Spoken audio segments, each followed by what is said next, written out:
Bonsoir et bienvenue sur les légendes de Monsieur Lee. Je m'appelle Sébastien Lee.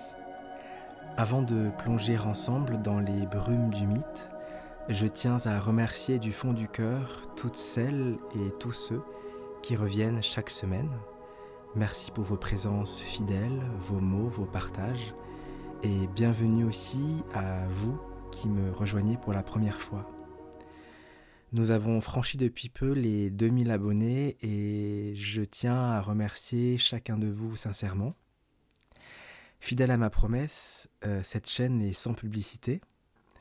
Pour celles et ceux qui souhaiteraient me soutenir dans cette aventure, j'ai ouvert une souscription payante qui prend la forme de deux possibilités qui vous permettront d'avoir accès au nouveau compte 48 heures en avance et aussi des séances de relaxation audio que vous pourrez télécharger librement sur vos différents appareils afin de pouvoir avoir des séances de pleine conscience, de relaxation, de détente, où que vous soyez. Indépendamment de ces nouvelles subscriptions, n'oubliez pas de liker, de vous abonner, de laisser un petit commentaire si une image, une phrase, un silence vous touche. Et bien sûr, si l'envie vous prend, partagez ce moment autour de vous. C'est ainsi que les contes continuent de voyager et que cette chaîne continue de vivre.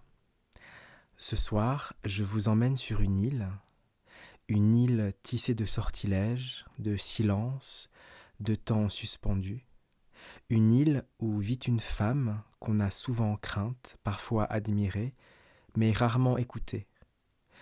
Ce soir, nous allons entrer dans le monde de Circé, la magicienne de l'île d'Éa, celle qui transforme les hommes en bêtes, mais qui, peut-être, fut elle-même métamorphosée par la venue d'un homme qui ne céda pas.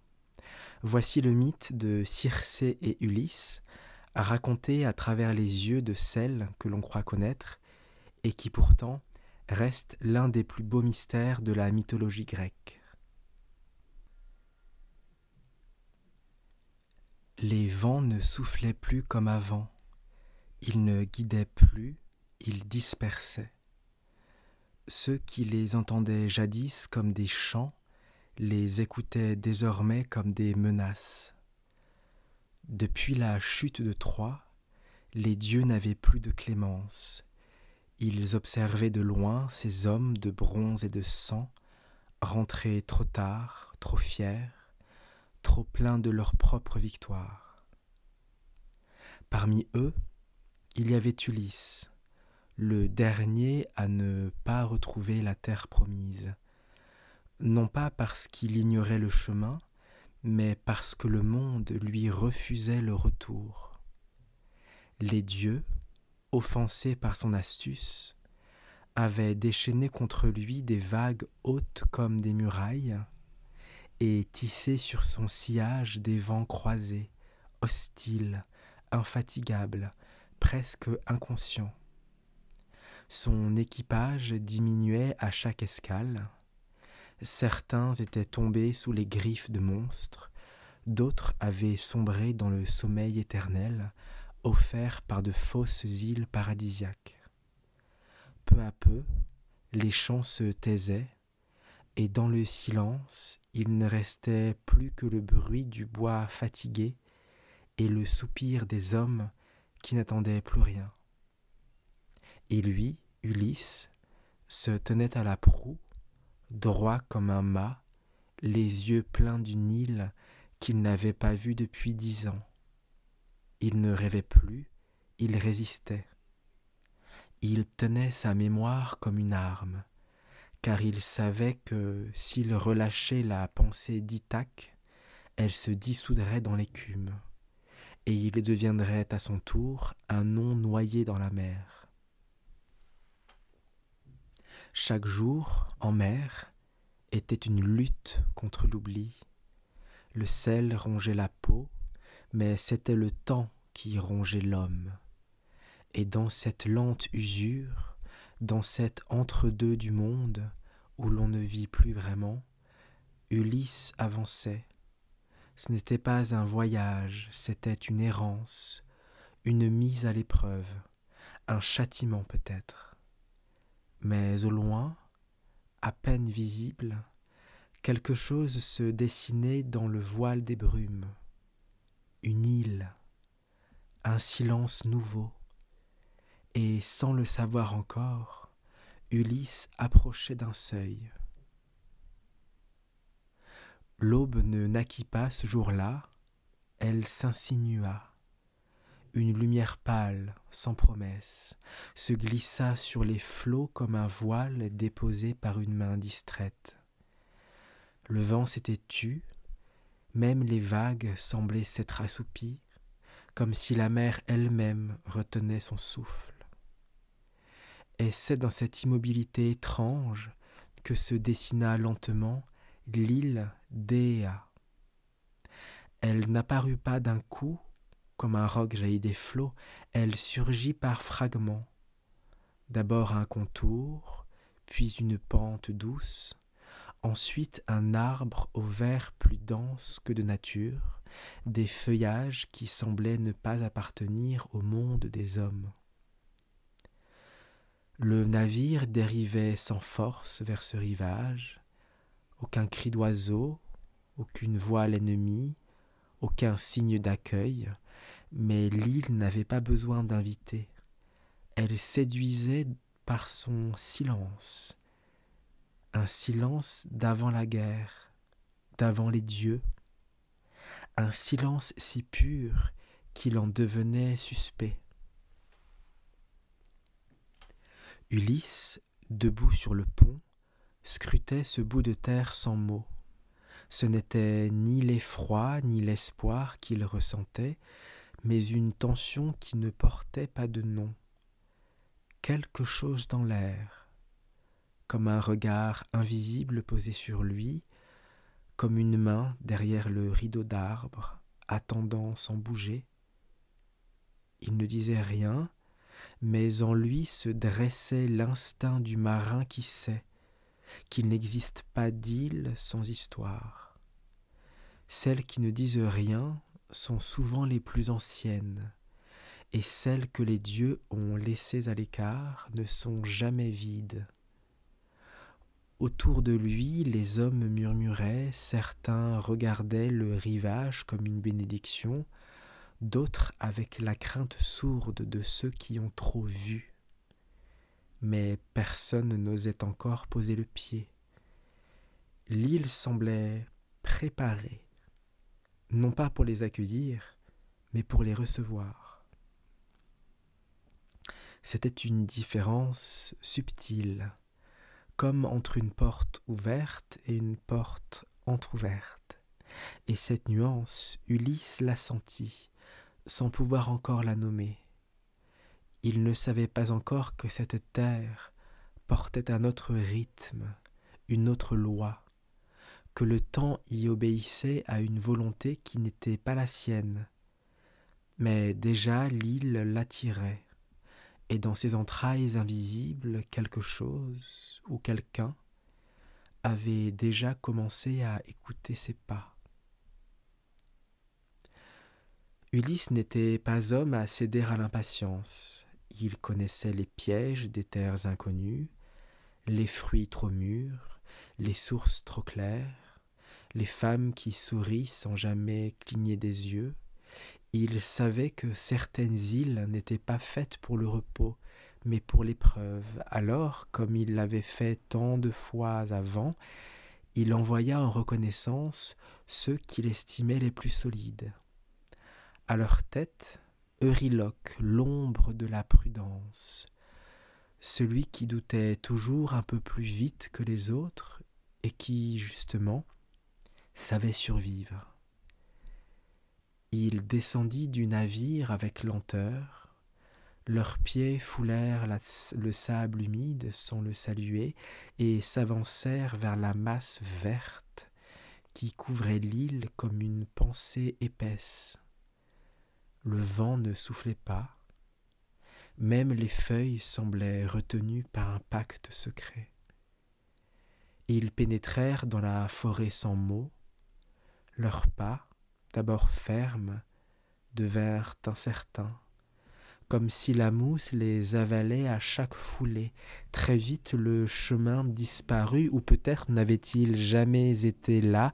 Les troncs étaient serrés, droits, et les arbres dégageaient une chaleur végétale, presque animale. Il y avait là une vie ancienne, une mémoire dense qui ne se laissait pas déranger sans conséquence. Les hommes se regardaient à peine, ils sentaient que parler serait profaner quelque chose. Et puis dans cet endroit, les mots auraient résonné trop fort. Euryloque ouvrait la marche, l'épée à la ceinture. Il ne tirait pas, mais sa main il ne la tirait pas, mais sa main y reposait comme sur un avertissement. Il ne savait pas à quoi il s'attendait, mais il savait déjà qu'il ne trouverait ni cabane, ni hutte de pêcheurs. Quelque chose dans l'air, dans la texture même de l'espace, laissait deviner une présence plus grande, plus ancienne, plus tissée. Ils marchèrent longtemps, peut-être peu. Le temps aussi semblait se tordre entre les branches. Mais soudain le bois s'éclaircit. Un parfum inconnu se glissa entre les troncs, un mélange d'herbes sèches, de miel chaud, de résine et d'ombre. Et alors, au détour d'un feuillage, ils virent ce que nul ne savait chercher, la maison. Elle apparut comme une vision, non pas surgie brusquement, mais révélée, comme si elle avait toujours été là, tapie dans la forêt, invisible à ceux qui ne savaient pas regarder. La clairière s'ouvrait devant les hommes comme une bouche ronde, tissée de lumière filtrée et de silence apaisé. Et au centre, posée comme une pensée ancienne, se tenait la demeure. Ce n'était ni un palais, ni une hutte, quelque chose entre les deux, un édifice d'équilibre et de beauté, fait de pierres claires, de colonnes simples, et d'un toit qui semblait respirer avec le ciel. Elle dégageait une impression de calme parfait, presque trop parfait, comme un rêve dont on n'a pas encore compris qu'il est un piège. Autour de la maison, les bêtes étaient là, des lions au pelage lustré, des loups au regard doux, des cerfs immobiles comme des statues. Ils ne grognaient pas, ne fuyaient pas, mais observaient, calmes, presque tristes. Leur sérénité mettait mal à l'aise, comme si la nature avait oublié sa propre sauvagerie. Les hommes s'arrêtèrent, suspendus dans leur élan. L'épée d'Euryloque resta dans son fourreau. Leurs bras retombèrent le long du corps, non par confiance, mais par incapacité à agir. Il y avait là une force invisible, pas une menace, mais un vertige, comme si l'air lui-même avait été ensorcelé, et dans ce calme enroulé comme une étoffe, une musique se fit entendre, d'abord diffuse, presque devinée, puis plus nette. Un chant féminin, doux et bas, qui ne cherchait pas à séduire, mais à appeler. Les regards se levèrent, la porte, jusqu'alors close, s'ouvrit doucement, sans grincer, sans surprise, comme si elle cédait à un cycle naturel. Et là, dans l'embrasure, une femme apparut. Elle ne portait ni bijoux, ni couronne, Sa robe flottait comme un nuage au crépuscule, ses cheveux étaient d'ambre et de cendre mêlés, et dans ses yeux brillait une lumière qui n'était pas tout à fait humaine. Elle sourit, non pas de surprise, mais comme quelqu'un qui reconnaît une scène déjà vue. Elle ne dit que peu de mots, mais sa voix caressait l'air comme une main sur la nuque. Elle les invita à entrer, et nul ne pensa à refuser, car tout autour d'eux semblait avoir été tissé pour qu'ils acceptent. Ils franchirent le seuil, et sans le savoir, ils quittèrent le monde. Ils entrèrent comme on glisse dans un rêve. Le seuil n'était pas une frontière, mais une mue. En le franchissant, ils quittèrent la tension du dehors, la peur, le sel, la mémoire du vent. La maison les enveloppa d'un souffle tiède, fait d'herbes brûlées, de cire chaude, de résine. Un silence moelleux habitait les pierres. Le monde ici semblait marcher à un autre rythme. Elle les accueillit sans cérémonie, pas de salutation solennelle, pas de questions, pas même une once de surprise. Elle les regardait comme on regarde des visages déjà entrevus dans un rêve ancien. Son regard était clair, mais insondable, comme une source qui cache en profondeur une mer. Elle ne leur demanda pas qui ils étaient, ni d'où ils venaient. Elle n'avait pas besoin de le faire, elle savait. Sans un mot de plus, elle les guida vers une grande salle, ouverte sur le jardin, où la lumière dorée entrait comme un voile d'huile sur la pierre. De longs bancs attendaient, et sur la table déjà dressée, des fruits, des pains, des plats fumants libéraient des parfums si doux qu'ils éveillaient la faim même chez ceux qui croyaient l'avoir oubliée. Les hommes s'assirent avec une lenteur étonnée, leurs gestes perdaient la raideur de la méfiance, leurs épaules se relâchaient, leurs visages reprenaient pour un instant la douceur de ceux qui se croient à l'abri. Elle, Circé, les servait elle-même, non comme une servante, mais comme une hôtesse sûre de son pouvoir. Ses gestes étaient mesurés, paisibles, comme si chaque mouvement avait été répété 1000 fois. Elle passait entre eux comme un vent de forêt, discrète et enveloppante, versant le vin dans les coupes sans jamais en renverser une goutte, caressant le bois des assiettes, posant les mets avec la précision d'un rituel. Les hommes ne posaient pas de questions, ils étaient là, et la lassitude est sœur de l'oubli. Le feu dans l'âtre chantait doucement, la lumière dorée vacillait contre les murs, et les mots, s'ils venaient, étaient doux et rares. Ils ne savaient pas qu'ils venaient d'entrer dans une maison de sortilège. Ils se croyaient dans un abri, mais elle savait, et son sourire, derrière la bienveillance apparente, était celle de l'attente, patiente, ancienne, inévitable. Circé les avait sentis bien avant de les voir. Le sol lui avait murmuré leur venue, les branches s'étaient inclinées sous leur poids invisible, et même les bêtes de la clairière avaient relevé la tête, comme pour saluer une habitude ancienne. Ils n'étaient pas les premiers à fouler les bois d'Éa, mais ceux-là portaient une fatigue particulière, une fatigue de fond de guerre, de sel, de mémoire érodée. Elle ouvrit la porte doucement, non par politesse, mais parce qu'il était temps. Les pierres de la maison avaient réchauffé l'air en silence, les assiettes attendaient déjà, les coupes étaient déjà prêtes, rien n'était improvisé. Chez elle, chaque geste avait la densité d'impact.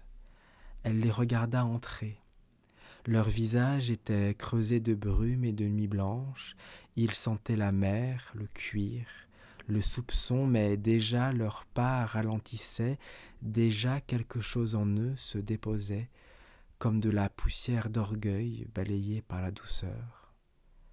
Elle ne questionna pas, à quoi bon? Leurs noms importaient peu, leurs actes aussi. Ce qu'elle lisait en eux allait plus loin, le désir de repos, le besoin de déposer l'arme.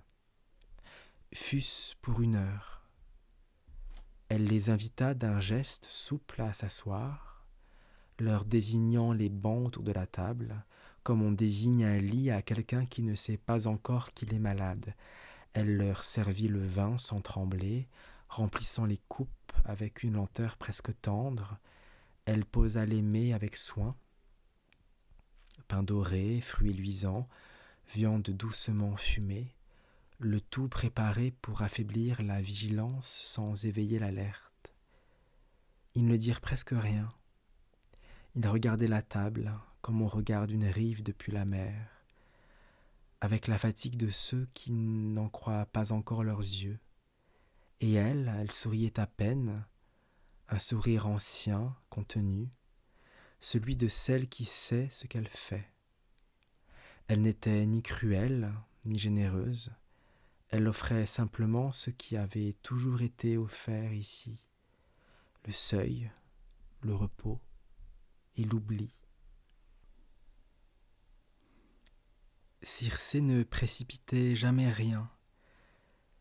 Elle connaissait le tempo des corps fatigués, la façon dont les paupières pèsent un peu plus à chaque gorgée, comment les esprits nourris de sel et de peur cherchent à se poser dans une chaleur silencieuse. Alors elle servit, une à une, les coupes furent remplies, le vin sombre glissa contre les parois comme une encre lente. Avant chaque geste, elle laissait une brève pause, comme si elle attendait que le moment consente. Elle y ajouta la poudre, presque sans y penser, un mouvement souple du poignet, une pincée d'herbe réduite en cendres fines, molly inversée, souvenir d'une plante qui ne pousse que sur les seuils. Elle laissait tomber la magie dans le vin comme on laisse tomber une vérité dans un rêve. Ce n'était pas un poison, c'était une trame, un fil dans l'étoffe de leur conscience, doux, transparent, irrésistible. Les hommes ne voyaient rien, leurs doigts entouraient les coupes avec reconnaissance, leurs visages se détendaient, et dans leurs regards brillait cette lueur fragile, des naufragés qu'on n'a pas encore réveillés. Circé les observait, elle ne les haïssait pas, elle ne les désirait pas non plus, elle faisait ce qu'elle devait faire, ouvrir le passage, car la vraie magie n'était pas dans le vin ni dans la poudre, mais dans le climat qu'elle avait tissé autour d'eux, une confiance étrange, la fatigue bien dirigée, la chaleur bien placée. Leur corps s'alourdissait, leur rire devenait plus grave, leurs gestes plus lents, leurs pensées moins distinctes. Et elle, debout au bord de la Seine, regardait le monde s'adoucir autour d'elle, comme une vague qui rentre dans la crique. Elle ne hâtait rien, elle guidait, elle préparait. Ils étaient venus pleins de noms, pleins de volonté, pleins de souvenirs, de batailles et d'honneurs. Elle allait leur montrer qu'il était possible de vivre autrement, dans la peau, dans le sol, dans l'oubli. Le moment vint sans bruit. Circé n'eut pas à hausser la voix. Elle n'avait pas besoin d'effet. Tout était prêt, dans l'air, dans leur corps, dans leurs regards qui vacillaient comme des flammes épuisées. Il suffisait d'un mot. Elle le prononça, bas, comme une caresse au revers du monde, et leva sa baguette, non pour blesser, mais pour achever un passage déjà entamé. Le silence se fit épais, comme un tissu qu'on tend. Alors, lentement, les hommes se contractèrent, leurs visages perdirent leurs contours, leurs épaules s'abaissèrent dans un affaissement irréversible, la peau se couvrit de soie drue, les membres se replièrent, la bouche s'ouvrit en un cri qui n'alla pas jusqu'à l'air. Circé ne détourna pas les yeux, elle regarda chaque transformation comme on assiste à une naissance ou à une vérité. Ce n'était pas violent, c'était inexorable. Ils devenaient ce qu'ils avaient toujours porté en eux sans le savoir. Des bêtes. Non pas dans le sens de la sauvagerie, mais dans celui de la nudité essentielle, délestées du langage, des bêtes sans nom, délestées de l'illusion de maîtrise.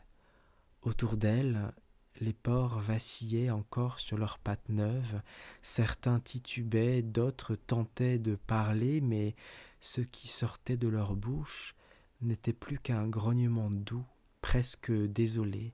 Leurs yeux pourtant gardaient une lueur humaine, et c'est cela qui la touchait toujours un peu, mais elle ne l'aurait jamais dit. Cette infime lumière d'incompréhension, mêlée d'un reste de confiance trahie, qu'elle retrouvait dans chaque regard. Mais ce n'était pas de la cruauté, c'était un dévoilement. Elle ne punissait pas, elle révélait, car la magie, chez elle, ne consistait pas à changer ce qui est, mais à faire apparaître ce qui sommeille, enfoui, oublié, dans la forme trompeuse des hommes. Elle les regarda s'installer dans leur peau nouvelle. Elle savait qu'ils finiraient par s'habituer à marcher à quatre pattes, à renifler le sol, à s'oublier. Et pendant ce temps, elle retourna vers le feu, la baguette posée contre sa hanche, calme, silencieuse, disponible pour la suite. Elle aurait dû le remarquer plus tôt. Un battement trop rapide, une respiration retenue, quelque chose dans la vibration du moment avait glissé entre les mailles. Mais elle s'était laissée absorber par le rituel, par le basculement des corps, par cette lente coulée du sort qui, chaque fois, exige toute sa concentration. Et dans cette attention totale, un détail lui avait échappé. Un homme n'avait pas bu. Elle le vit après coup, ou plutôt elle sentit l'absence de son effondrement, l'endroit où il aurait dû tomber, le creux laissé dans l'air, comme une note qui manque dans une mélodie bien apprise. Elle se tourna vers l'entrée, rien, pas une silhouette, pas une trace, mais la porte. La porte n'avait pas été refermée, et cela, chez elle, n'était jamais un oubli. Elle comprit. Il y avait eu un témoin, quelqu'un qui avait vu ou pressenti, et s'était soustrait au destin commun. Un homme plus prudent peut-être, ou plus peureux. Mais ce genre de prudence, elle le savait, était parfois le masque d'une clairvoyance redoutable. Elle ferma lentement les yeux, pas de colère. Elle ne se battait pas contre ce qui échappait. Le monde était fait de fuite, mais elle enregistra l'événement, comme on note un glissement dans un rêve, la promesse d'un retour. Un cercle non fermé.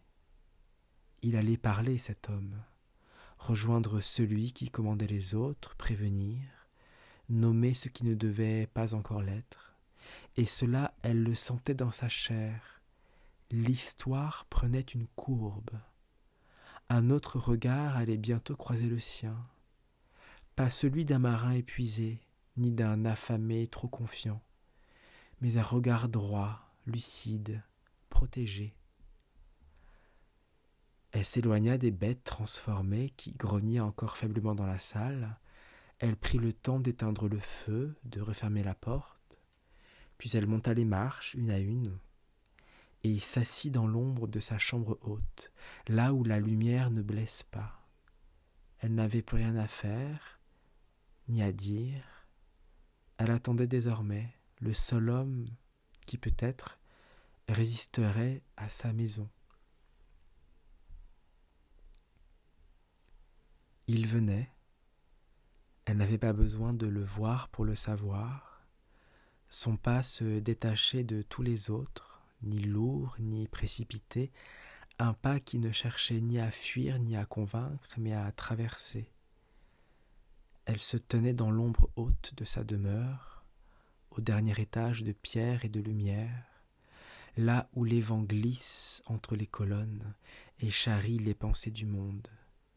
Et dans ce silence tissé dans la tente, elle reconnut quelque chose qu'elle n'avait pas ressenti depuis longtemps, une présence qui ne fléchissait pas. Il ne s'était pas laissé convaincre par la douceur, il ne s'était pas laissé dissoudre dans le vin, ni endormir par le miel. Il venait seul et armé, non pas par goût de la guerre, mais parce qu'il savait qu'il marchait vers l'inconnu. Elle descendit lentement, chaque marche, chaque pierre semblait l'avertir. Celui-là n'est pas comme les autres. Celui-là porte en lui une force qui ne réside pas dans ses bras, mais dans son esprit. Elle se demandait ce qu'elle allait voir, un homme, un roi, ou bien un animal inversé, un être si totalement maître de lui-même qu'il échappera à sa main.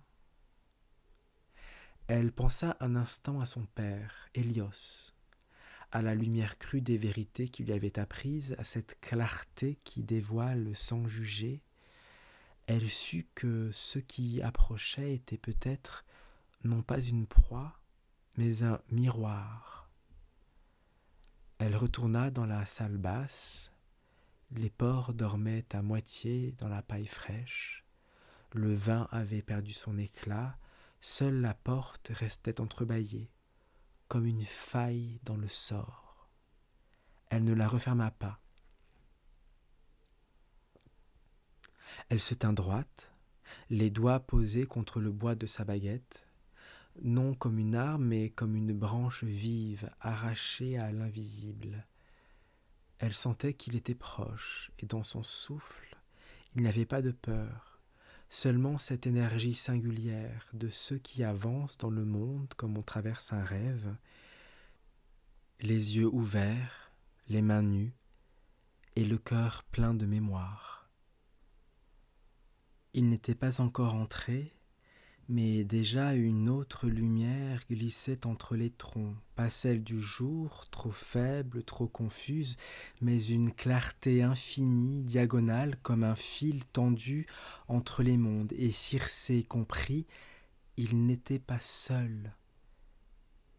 Quelqu'un le précédait, quelqu'un qui ne marchait pas sur le sol, mais sur l'intention du destin. Elle le reconnut sans le savoir et sans le voir. Hermès, le messager, le seuil vivant, celui que les dieux envoient quand les lois doivent plier un instant. Elle ne fut pas surprise. Hermès venait parfois sur son île, jamais pour elle, toujours pour d'autres. Il passait comme un courant d'air avec ce sourire de biais, cette voix qui n'expliquait jamais tout. Mais cette fois-ci, elle sentit qu'il venait déposer une arme douce dans les mains de son visiteur, un fragment de pouvoir qui n'était pas le sien, mais qui allait le protéger d'elle. Il n'en conçut ni amertume ni peur, c'était le jeu. Elle connaissait Hermès, sa façon d'équilibrer les dés, de souffler une plante dans une main, un mot dans l'autre et de disparaître avant que les conséquences ne tombent. Elle pensa au molly, cette fleur blanche, rare, qui ne pousse que là où les frontières frémissent.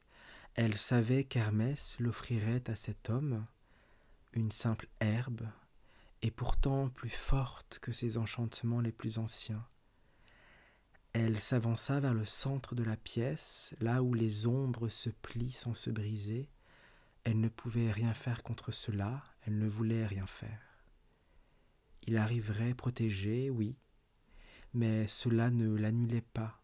Cela le rendait simplement visible dans toute sa clarté. Et peut-être, pensa-t-elle, était-ce là ce qu'elle avait toujours attendu, quelqu'un qui viendrait sans se perdre, sans boire, sans fuir, avec dans la paume non pas une arme, mais une herbe fragile, cueillie aux confins du monde. Elle leva les yeux, le seuil vibrait, le moment approchait. Avant même qu'il n'entre, elle le sut.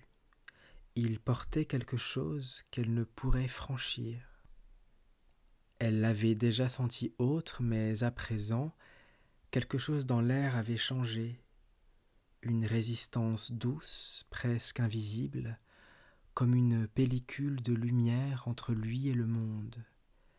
Elle en devinait la source.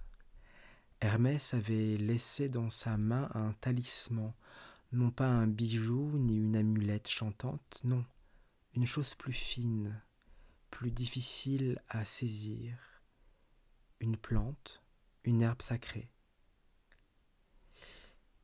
Circé connaissait cette fleur, ses racines s'enfonçaient dans les terres profondes, à l'endroit précis où les songes deviennent clarté, et ses pétales blancs comme les yeux des morts ne s'ouvraient qu'à ceux qui marchaient entre les mondes, sans appartenir à aucun.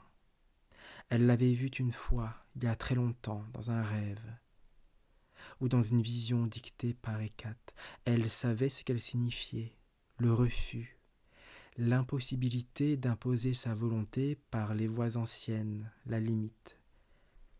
Elle ne s'en offusqua pas, au contraire, elle ressentit une étrange clarté, comme si enfin quelqu'un s'approchait d'elle, non pas pour céder, non pour tomber, mais pour tenir.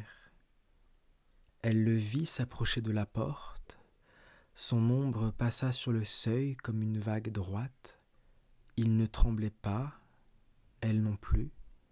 Il allait entrer, il allait boire ou refuser de boire. Elle allait prononcer le mot, la magie ne marcherait pas, elle savait tout cela. Elle l'avait vu, dans l'instant exact où elle avait senti l'odeur de cette plante rare se glisser dans l'air de sa maison. Ce n'était pas une défaite, c'était une rencontre. Et cela en elle éveilla une attention rare, une lucidité étendue, comme si le monde, pour une fois, allait cesser de se plier à sa volonté. Il entra, calme, droit, sans détourner le regard. Il ne regardait ni les murs, ni les bêtes, ni les ombres. Il la regardait elle. Et dans ses yeux, il n'y avait ni peur, ni désir, juste cette chose rare qu'elle n'avait que trop peu rencontrée. La clarté d'un esprit qui sait ce qu'il vient chercher. Circé avança à sa rencontre, elle ne sourit pas, elle n'en eut pas besoin. Un lent geste de la main l'invita à s'asseoir, et il s'assit, comme s'il venait de franchir le seuil d'un rite qu'il connaissait déjà. Le vin l'attendait, rouge, profond, tiré du fruit de l'île elle-même, réchauffé à peine, parfum d'anis, de thym, de figue. Elle le servit sans trembler, comme à tous les autres, mais elle savait qu'il tenait encore en lui le silence de cette plante magique, et que ce qu'elle versait là ne traverserait pas la membrane invisible qui entourait son âme. Il prit la coupe, il la porta à ses lèvres et il but. Elle l'observa attentivement, non pour surprendre un frisson, une hésitation, mais pour voir ce qui ne viendrait pas. Elle guettait l'absence de trouble dans le regard, l'absence de flou dans la voix. Et cette absence fut pleine. Le vin ne l'altéra pas, aucun fléchissement dans son port, aucune lueur confuse dans ses yeux, Rien ne s'effaçait, au contraire, tout en lui s'affirmait.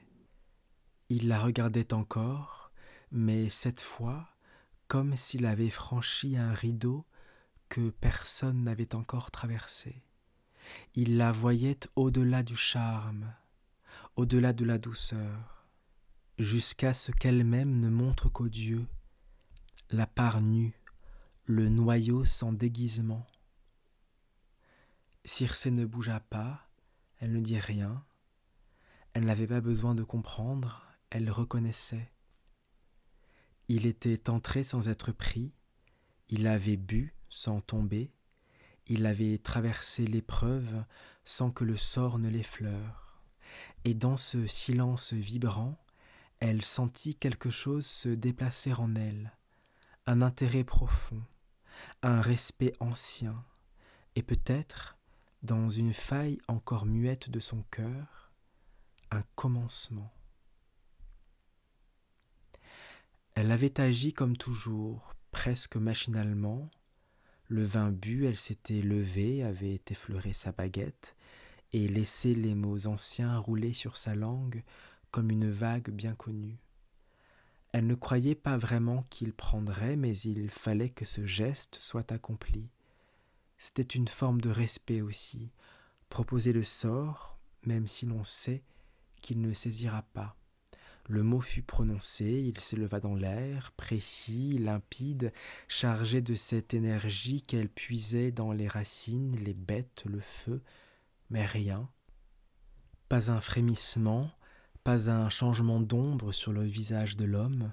Il restait là, debout, comme s'il avait vu venir le sort et l'avait laissé passer à travers lui, comme on laisse passer le vent dans les branches. Elle haussa légèrement les sourcils, pas de surprise, mais une forme rare d'attention, quelque chose dans l'ordre du respect mutuel.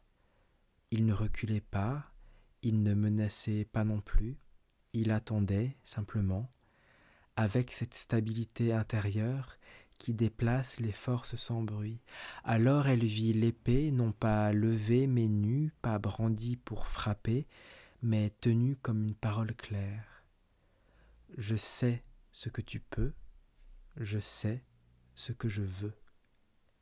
Elle ne bougea pas, elle aurait pu appeler d'autres mots, tenter d'autres voix, user de ruse ou de feu, mais elle ne fit rien, car il avait brisé le cycle, pas par la violence, mais par sa présence. Et cela chez elle renversait tout. Le sort n'avait pas pris. Le charme avait glissé sur lui comme l'eau sur une pierre lisse, et elle en fut à la fois déroutée et reconnaissante. Et cela chez elle renversait tout. Le sort n'avait pas pris, le charme avait glissé sur lui comme l'eau sur une pierre lisse, et elle en fut à la fois déroutée et reconnaissante. Depuis combien de temps n'avait-elle pas rencontré un regard qui ne vacillait pas?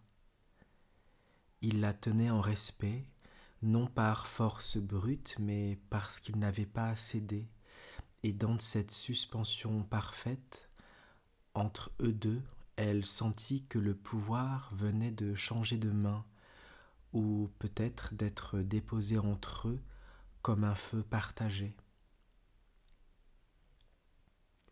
Elle le regardait toujours, mais ce regard désormais n'était plus celui d'une magicienne sur une proie, ni même celui d'une déesse sur un homme.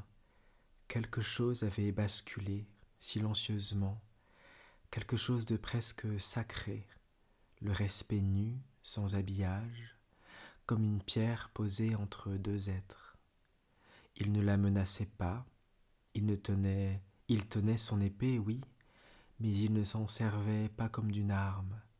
Il la tenait comme on tient une parole, avec fermeté, mais sans violence. Et elle, Circé, elle ne savait plus très bien ce qu'elle ressentait. Elle aurait dû se tendre, reculer, préparer une défense, une ruse, une riposte, mais elle ne fit rien de tout cela.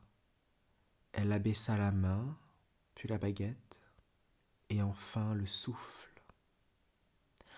Un relâchement l'envahit, d'abord subtil, puis total, comme si, pour la première fois depuis longtemps, elle n'avait plus rien à défendre, ni son savoir, ni son nom, ni sa solitude. Elle ne tomba pas amoureuse, ce n'était pas cela. Ce qu'elle sentait était plus ancien, plus vaste. C'était une forme de reconnaissance. Elle vit en lui une force libre, et cette liberté, au lieu de l'inquiéter, lui donna envie d'ouvrir un autre espace en elle, un lieu où l'on n'ordonne plus, où l'on reçoit. Elle ne dit pas un mot, mais elle s'approcha. Ses gestes étaient calmes, dépouillés de tout charme. Elle ne voulait pas séduire, mais simplement voir ce que devenait le monde quand on ne l'ensorcelle pas. Il ne recula pas, ne parla pas, et dans ce silence tendu entre eux, elle sentit qu'elle n'était plus la seule maîtresse du lieu. Un autre pouvoir venait d'entrer dans la pièce. Pas un pouvoir qui remplace le sien, mais un pouvoir qui l'obligeait à changer de forme. Et peut-être, sans qu'elle le sache encore, elle en fut soulagée. Il ne demanda pas, il exigea, mais sans cri et sans menace. Sa voix était calme, nette, posée sur le fil de l'instant, comme une lame tenue à deux mains, non pour frapper, mais pour marquer une frontière. Il parlait pour les autres, pas seulement pour lui, et cela plus que tout la désarma. Il ne cherchait ni vengeance, ni récompense, ni même de renverser son pouvoir. Il voulait que ses compagnons reviennent à eux, qu'ils sortent du sort, qu'ils retrouvent leur nom, leur forme, leur regard. Circé l'écoutait. Elle aurait pu détourner les yeux ou sourire d'ironie ou même feindre l'incompréhension, mais elle n'en fit rien, car dans sa voix il y avait autre chose que l'orgueil d'un chef ou l'élan d'un sauveur. Il y avait un lien tissé d'une matière rare, la fidélité. Elle sentit ce lien comme un fil tendu entre lui et ceux qu'elle avait transformés, un fil qui n'avait pas cédé. Et cela la frappa, plus que l'épée, plus que la résistance à ses sortilèges. Alors, sans geste brusque, elle s'avança vers eux. Les porcs la regardèrent venir, lents, lourds, troublés, leurs yeux encore embués de mémoire. Elle posa sa main sur l'un d'eux, puis l'autre, et encore un autre. Ses doigts glissèrent sur les peaux rêches, et ses mots revinrent, non plus comme des ordres, mais comme des clés. Le charme se défit lentement, les corps se redressèrent, les pattes redevinrent bras et jambes, les grognements se fissurèrent en souffles humains, les hommes réapparurent, chancelants muets, le regard chargé d'ombre. Elle les regarda, puis elle se tourna vers lui. Il n'avait pas bougé, mais quelque chose dans l'air avait changé. Elle l'avait cédé. Et dans cette cession, elle n'avait rien perdu, au contraire. Elle avait été touchée, non dans son pouvoir, mais dans ce qu'elle croyait immuable. Ils étaient là, debout, à nouveau hommes, encore tremblants dans leur chair retrouvée, comme s'ils habitaient un corps qu'ils n'osaient plus totalement croire. Elle les regarda, non plus comme des intrus ou des marins en trop, mais comme des êtres ayant traversé l'épreuve, portant dans leurs muscles une mémoire étrange, celle d'un détour par l'oubli. Elle ne dit pas un mot, elle les laissa respirer, puis lentement elle fit signe, un simple mouvement de la main, comme on montre une table à ceux qu'on n'a jamais vraiment quittés. Elle les invita à rester, et cette fois rien n'était dissimulé, pas de poudre glissée dans le vin, pas de miel trop chaud ni de regards ambigus. Ce qu'elle offrait désormais était une hospitalité sans piège, une paix plus déconcertante encore que les sortilèges.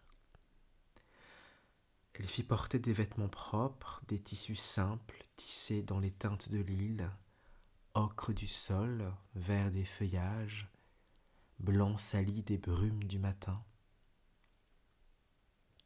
Elle fit couler l'eau chaude, l'eau claire, l'eau qui délasse sans dissoudre.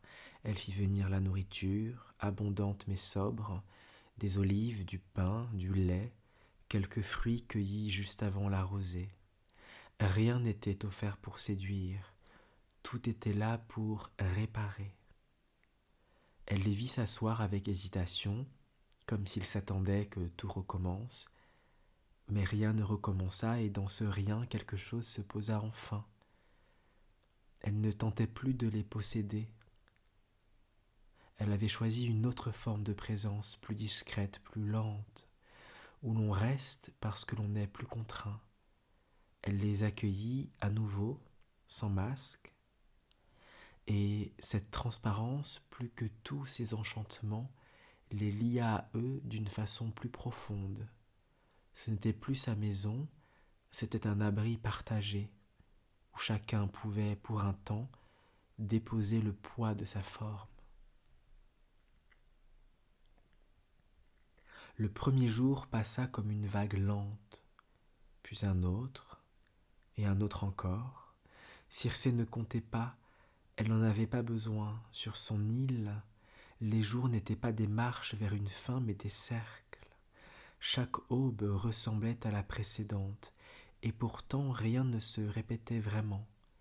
Ils restèrent, elle ne leur demanda rien, elle n'exigea ni récit, ni promesse, ni service. Elle laissa les corps se reposer, les regards se dénouer, les silences se faire plus légers. Ulysse, lui, s'attarda plus que les autres. Il ne semblait pas pressé, et pourtant elle sentait en lui une tension ancienne, comme un arc prêt mais patient. Il marchait parfois seul dans les bois, observait la mer depuis les hauteurs, mais revenait toujours, au crépuscule, à la maison où elle se tenait. Il ne parlait pas beaucoup et c'était mieux ainsi. Leur lien ne se construisait pas par la parole, mais dans la présence, une présence faite de distance exacte, de respect muet, d'attention sans geste. Elle lui ouvrit sa couche, non comme une invite, mais comme on renaît, comme on reconnaît. Ils partagèrent les nuits sans se consumer, leur union n'était pas un feu, mais une chaleur lente, comme celle des pierres gardant le jour, longtemps après le coucher du soleil. Les autres s'étaient mêlés à la vie de l'île, cueillaient, réparaient, riaient à nouveau, et Circé les observait de loin, étrangement émue par leur lente résurgence. Elle, qui avait toujours agi par transformation, découvrait une autre forme de magie, celle qui ne force rien, qui laisse l'être se réaccorder à lui-même. Le temps coulait, ou peut-être pas, car sur Éa, le temps, en leur présence, s'était mis à respirer doucement, comme s'il avait trouvé pour un instant rare l'espace où il n'avait plus besoin d'avancer. Elle avait appris à reconnaître les silences, ceux qui apaisent, ceux qui relient, et ceux qui précèdent une fracture. Et depuis quelques jours, le silence d'Ulysse avait changé. Il ne s'éloignait pas davantage, il revenait chaque soir, toucher la même coupe, s'allonger dans la même couche, mais quelque chose en lui n'était plus là. Ce n'était pas un refus ni une rupture, c'était plus subtil. Une tension revenue, un appel qui recommençait à bourdonner sous sa peau. Elle le vit un matin, debout face à la mer. Il ne bougeait pas. Il regardait l'horizon comme on regarde un fantôme familier, non avec peur, mais avec ce mélange d'attente et de fatigue qu'ont ceux qui savent qu'ils devront partir, même s'ils ne veulent pas vraiment. Elle ne dit rien, elle ne tenta pas de le retenir, elle aurait pu, elle connaissait encore 1000 sortilèges, 1000 caresses verbales, 1000 détours pour envelopper le cœur d'un homme. Mais elle n'était plus cette femme-là. Il l'avait transformée, sans l'intention de le faire. Il l'avait ouverte à l'idée qu'on pouvait accueillir sans dominer, partager sans posséder. Elle avait goûté à cette autre forme de pouvoir, celle qui se laisse quitter. Alors elle attendit, elle le vit marcher seul dans les bois, revenir avec des yeux chargés d'ailleurs. Elle le vit parler à ses hommes dans un murmure presque sacré. Elle le vit préparer sans hâte, avec la dignité des adieux qui n'ont pas besoin de larmes. Et quand il entra dans la salle un soir, le regard grave et limpide, elle sut que c'était l'instant. Il allait partir, et ce départ, elle le laissa naître en silence, comme on laisse un fruit tomber d'un arbre mûr. Elle n'était pas triste, pas tout à fait, mais dans la pièce, ce soir-là, il y avait quelque chose de plus fragile que d'habitude, un battement plus long, un souffle retenu, le moment où l'amour ne retient pas, mais reconnaît. Elle n'attenda pas qu'il le demande, elle n'attendait plus rien, à vrai dire. Tout en elle était prêt. Prête à laisser partir, prête à offrir sans retenir. Alors, ce soir-là, quand Ulysse entra dans la salle sans sa fatigue habituelle, quand ses épaules portaient non plus la lassitude du naufragé, mais la décision du voyageur, elle sut que le moment était venu. Elle lui fit signe de s'asseoir et il s'assit comme on se penche vers une confidence. Il ne parla pas d'Ithaque. Le nom de l'île flottait par lui-même entre eux depuis des jours, comme un souffle invisible entre deux battements de cœur. Elle aurait pu retarder l'instant, lui dire que le monde était encore plein de pièges, qu'il avait besoin de repos, qu'un jour de plus ne changerait rien, mais elle ne dit rien de tout cela. Elle lui parla au contraire des vents qui allaient se lever, des écueils invisibles, des monstres qui sommeillent au bord des cartes. Elle lui dit la vérité, elle évoqua les sirènes, dont le chant ne charme que ceux qui ne savent pas écouter. Elle parla de Charybde, de Scylla, des choix impossibles qu'il faudrait pourtant faire. Et sa voix, ce soir-là, était plus douce que jamais, car elle n'avait plus à séduire, elle transmettait. Elle lui confia ses conseils, comme on dépose des talismans dans un manteau, sans bruit, sans orgueil. Elle ne le protégeait plus avec sa magie, mais avec son savoir. Et Ulysse l'écoutait avec cette gravité attentive que seul un homme prêt au départ peut offrir. Elle le vit pencher légèrement la tête, reconnaître sans remercier comme on reconnaît une égale, et elle sentit que dans ce moment silencieux, elle lui donnait bien plus que son hospitalité.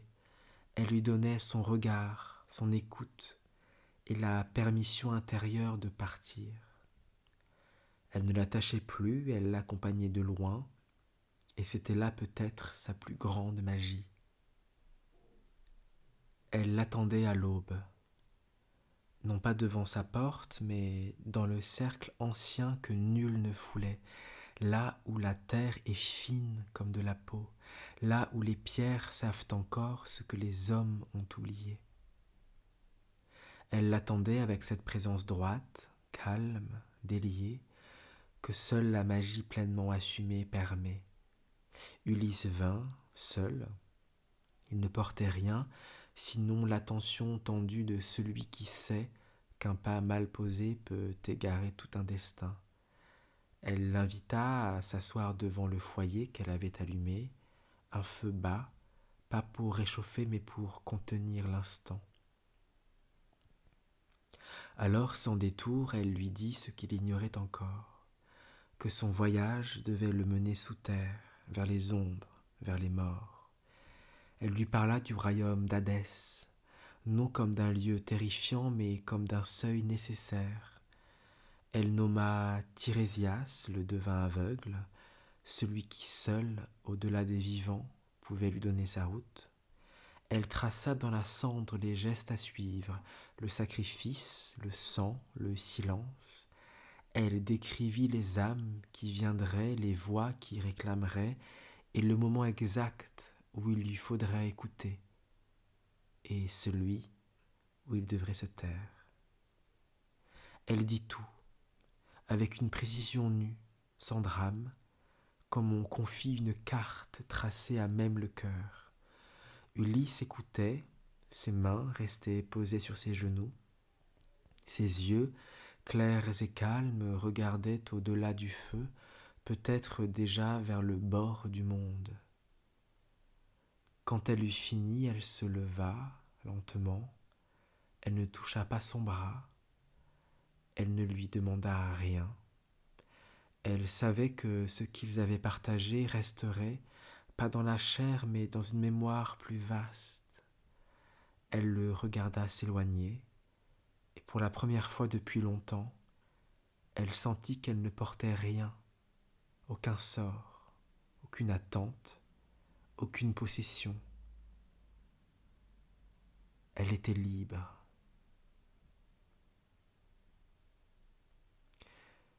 Et Ulysse partit, la mer s'ouvrit devant lui, lourde de mystère.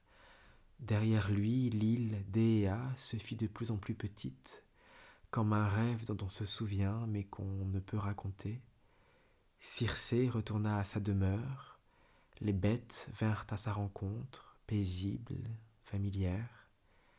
Elle les caressa du bout des doigts, puis s'assit dans la lumière oblique du matin. Elle avait été magicienne, amante, guide, elle redevenait présence, et le monde, pour un temps, respira plus doucement. Et voilà, le navire d'Ulysse a quitté l'île, et Circé est retournée à sa demeure de pierre et de lumière. Merci d'être resté jusqu'ici, merci pour votre écoute attentive, votre présence silencieuse ou vos mots partagés. Ce sont vos oreilles, vos cœurs et vos curiosités qui donnent souffle à ces récits. Si ce voyage vous a touché, n'hésitez pas à liker, commenter, à vous abonner si ce n'est pas encore fait et à partager autour de vous. Peut-être que quelqu'un, quelque part, a besoin d'entendre l'histoire d'une femme qui laisse partir sans retenir. N'hésitez pas, si vous êtes curieux et curieuse, à aller regarder les souscriptions. Je serai ravi de partager avec vous ces moments particuliers et privilégiés. On se retrouve très bientôt pour une nouvelle légende, un autre monde à effleurer ensemble. D'ici là, prenez soin de vous, que vos nuits soient longues, douces et peuplées de belles images. À dimanche prochain.